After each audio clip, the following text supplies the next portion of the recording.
It's Advanced TV History, the place you come to connect the dots of TV and women to American culture, politics, society. It's all here. And I'm your host, Cynthia Bemis Abrams. Listeners, we've got our In Memoriam episode. Actually, it's the first of two. Happy New Year, 2023. Oh my gosh. We're ready to connect the dots of TV and women to American culture and politics, one episode at a time, starting with this, the first of the year. This In Memoriam episode has become an annual tradition. As the universe of known, talented women in TV gets larger every year, by golly, so too does the list from which we produce these episodes.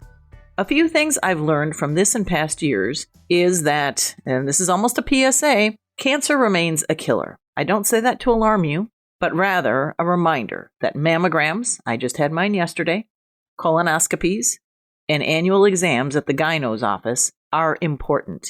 If you have insurance, these are largely covered as wellness visits. Just do it. There's little or no cost. And if you don't have insurance or poor insurance, and I realize that's a reality for some, even with the Affordable Care Act, please look into sliding fee or no-cost offerings through health clinics.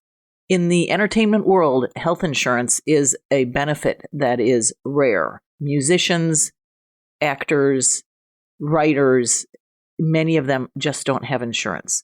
That's why cancer ends up felling so many talented people. That's it. That's my PSA. We at Advanced TV History care about you. This year, I was able to find patterns, apart from diseases that cause death, by which to group many of these women, and it's a long, very robust list. Patterns provide me an opportunity to create context and frame their work, and it's really helpful. We lost some very big names in 2022, but as you've come to expect with these episodes, we celebrate the contributions and talent of those who never earned the big name title, the Kirstie Alley, the Angela Lansbury, the Christine McVie. But it takes all sorts of characters to tell a story, and goodness, this is a group of characters. Well, I'll start off by saying that many on our list had Broadway careers, which they moonlit with while they were also on TV. And some were big on Broadway and then made it to TV. Over the many, many years that we've been podcasting now, we have talked a little bit about how back in the day, Broadway was Broadway. There was a little bit of carryover to film. Film was film. If you were in film and then went to TV, that was considered a big shift in your career from which you may never recover. And I think what we've learned today is that all three of those media, they're much more intersectional. The boundaries are not as clear, and the talent, if you're good enough to be on Broadway and stage is such a different format, well, by golly, you're excellent. So these are some of the excellent women who navigated TV, Broadway, and in some cases film. Now, if you're thinking that I'm going to start off with Angela Lansbury, then you haven't been listening because that entire episode has already been published. I've known all along that at some point I needed to do an episode on Murder, She Wrote. And lo and behold, upon planning for an In Memoriam episode, I stumbled upon Oakland University professor and Lansbury scholar author, Bridget Keyes. And the link is in the show notes. It's a really excellent episode, and Bridget knows her stuff. Yet, this is an impressive and surprising list if you don't make it to New York theater much. This year we lost Lee Lawson, who we lost at the age of 80 due to cancer and COVID. And she had appeared in Maude and Kojak, One Life to Live, Love of Life, daytime dramas, and Broadway. She was also known to soap opera fans from the 1980s as Bea Reardon in Guiding Light, Nola's Salt of the Earth Mother. This year we also lost Anne Heche to a car crash. She died at the age of 53. She had been in Another World, for which she won a Daytime Emmy. She won a Primetime Emmy for the movie Gracie's Choice. She was in Ally McBeal, Chicago PD, Quantico, All Rise. And yet she also earned a Tony nomination in 2004 in the lead actress category for 20th Century. Anne Heche, 53. Let's talk for a minute about Pat Carroll, who passed away this year at the age of 95. What a career. This is actually a career that rivals Angela Lansbury's in terms of her utter creativity amazing wit, and just boundless talent. Pat Carroll's career started, remember, she's 95. She was 95 this year, with Caesar's Hour, a TV show, 1957, for which she won an Emmy. It was a Sid Caesar environment, very, very funny, a lot of funny people. These are the origins of comedy. She also won a Grammy with regard to this one-woman show that she did called Gertrude Stein, Gertrude Stein, Gertrude Stein. And it was pretty significant. It was a one-woman show about Gertrude Stein, who is so much the foundation of modern art and literature. Pat Carroll earned the Drama Desk Award for Best Actress in 1980. Play also garnered the Outer Circle Drama Critics Award for Best Production Off-Broadway, and that Grammy she won was for the spoken word documentary or drama from Gertrude Stein. Gertrude Stein, Gertrude Stein. But why do we remember Pat Carroll? Because she was the voice of Ursula in The Little Mermaid. It just goes to show you. I think she's a person I really would have enjoyed at least meeting once, and I don't say that often. She did voices for TV animated series and specials. She was on the Danny Thomas Show, the Jackie Gleason Show in the 80s. She was on Too Close for Comfort. And every year you can hear her voice in the Garfield, Thanksgiving, and Christmas specials. Pat Carroll, thank you for everything you've given us in all the different media you've excelled. Listeners, you know you're getting old when this next section, Women of Music Who Appeared on TV, includes faces and voices that caused MTV to be that treasured moment for late baby boomers and Gen Xers.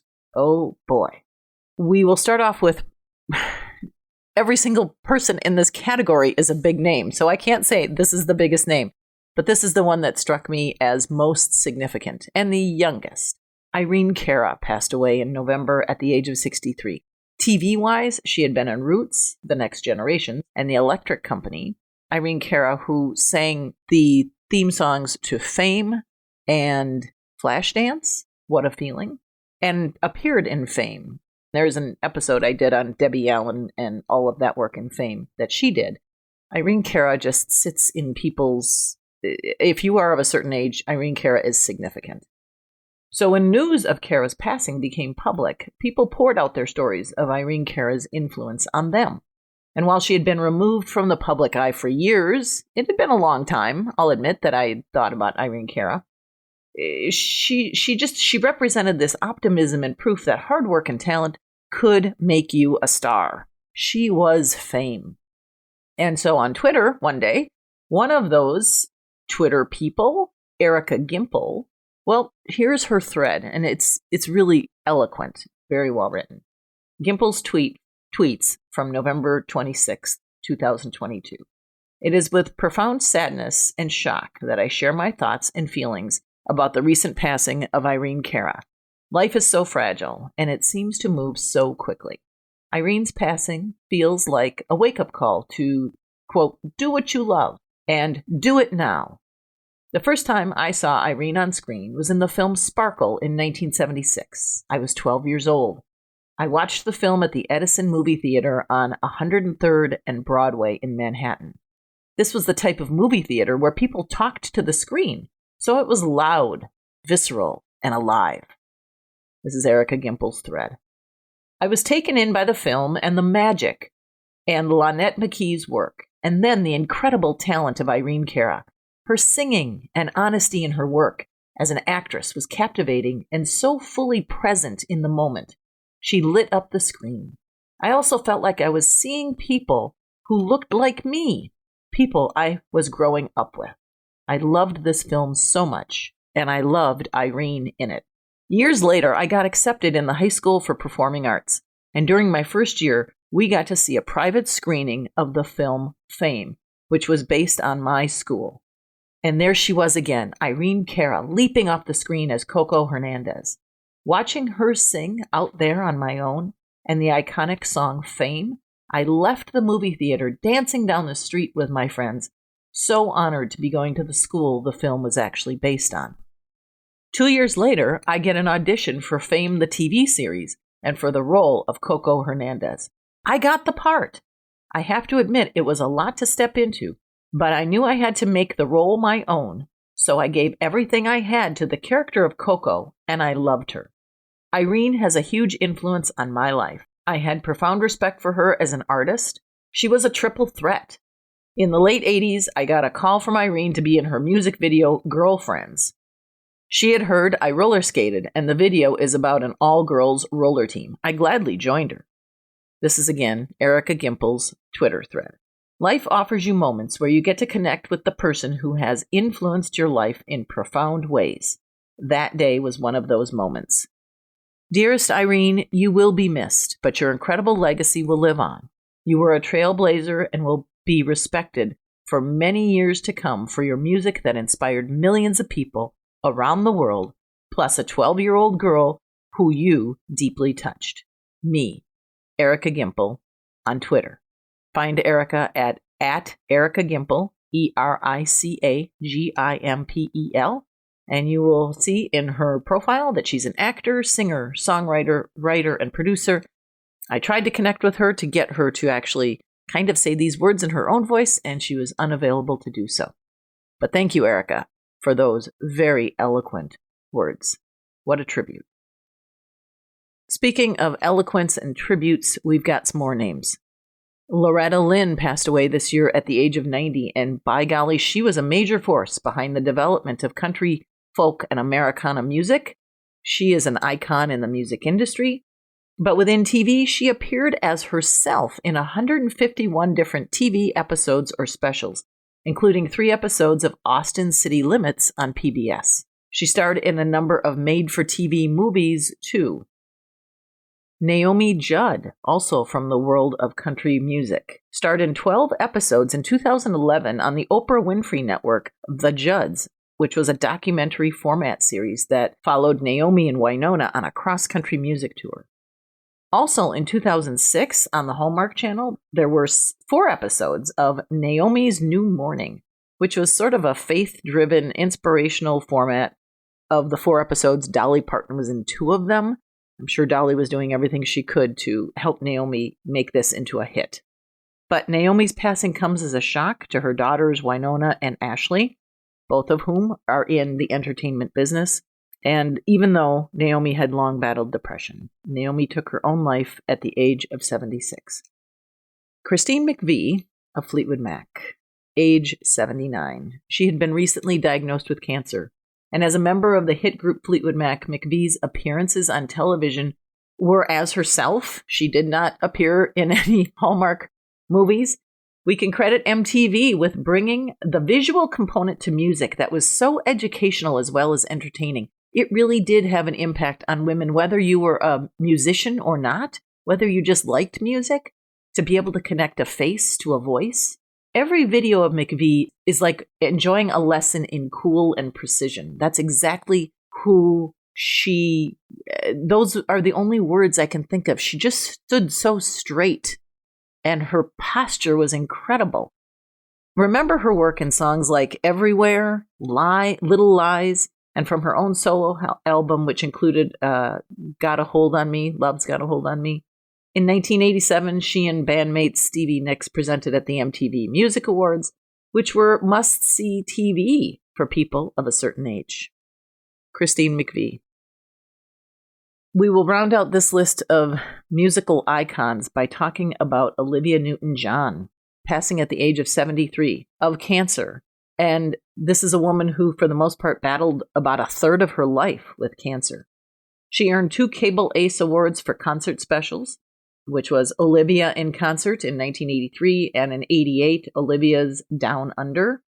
She took the exercise workout video to a whole new level when MTV aired her Physical song to video in 1982. Catch a fun recap of sort of the backside, the extra notes, which is produced by Vivo Footnotes on YouTube. There's a link in our show notes for access to that very fun video. Informative and fun. She also appeared as herself in variety shows, talk shows, concert specials, including, listeners, a season 10, 1997 episode of Murphy Brown. I have a vague memory. Now remember, Murphy Brown episodes are for the most part tied up in contract language that prevents them from being streamed or produced on DVD. This episode is late in the series run. Murphy is attending a fundraiser auction and gets into a bidding war with Olivia Newton-John. Not sure how it came to be, but there's a short YouTube clip, and the link is in the show notes. It's pretty fun. It's a very brief clip, 2 minutes or so. Lily Tomlin, at that time, had become a co-star on Murphy Brown, so you can just imagine how much fun Olivia, Lily, and Candace Bergen had making that episode. Ugh. Listeners, we're going to bring this In Memoriam episode to an end. There is another one in store. If you've been checking my list against your list, well, I'm pretty sure that next episode will cover the remaining fabulous TV women who left us in 2022. Many of my sources for this episode come from Wikipedia and IMDb. Find other articles and links in the show notes. The list I primarily worked from is from entertainment.com. Head over to tvherstory.com or my website, CYNTHIABemisAbrams.com, and sign up for our e-newsletter. It comes out about once every 6 weeks whenever I have enough material to put in it. It contains no advertising or hustle, and yes, your email will not be sold or given to any other party. These are my thoughts. These are some of my extra behind the podcast, my reading, and the 2 books I'm working on. Find us on Twitter also. We're there still for now. Instagram, and Facebook. Our theme music is Take Me Higher by Jazzer, found at Free Music Archive. And many thanks to Mary Lou Morose for her work editing this audio and putting all the pieces together. Finally, if you want to know the reason why these In Memoriam episodes are so important to me, it's this. Look at all of the Who We Lost This Year lists that are put out by the magazines and the media outlets. You see a lot of men. A recent guest to this podcast reminded me that history is told by the victors. Well, it's time we continue to hold history in the highest priority. Because for the work they put into their careers, every single one of these women deserved their own podcast episode, and there are so many podcasts out there they might just be getting them.